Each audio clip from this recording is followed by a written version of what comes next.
Do you ever have a situation that is dogging you? Like maybe something in your head, something that is happening in the world around you, just it won't leave you alone. You can't sleep, you think about it constantly. There's a story in the Bible about King David. Well, it was before he was king. He was a shepherd working in the field with the sheep, and he actually played the harp.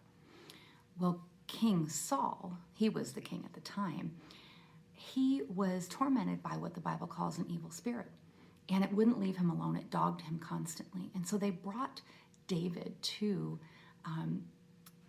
the castle, to where King Saul lived, and had him play the harp for him.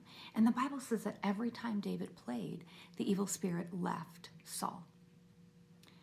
That is something that is true for our life too.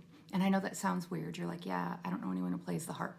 What I'm talking about is worship. The Bible talks about David as a man after God's heart. David was a worshiper. We see that in the Psalms.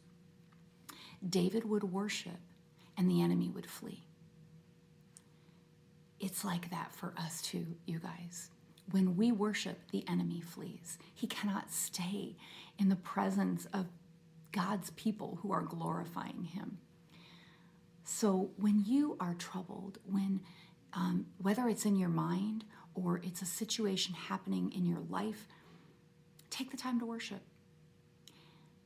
Take a few minutes and put on worship music and push everything else aside, and let that be a time where your focus is on God and who he is, what he has done in your life.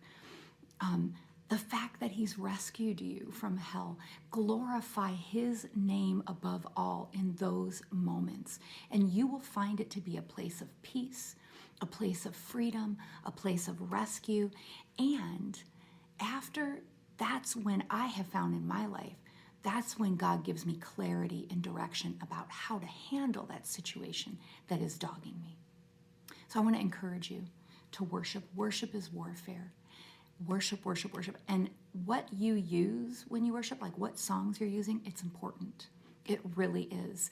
I'm going to put a link to a blog in the description of this video. So check that out. That link will take you to the blog about this topic, and it will share with you links to a few songs that I like to use when I'm worshiping.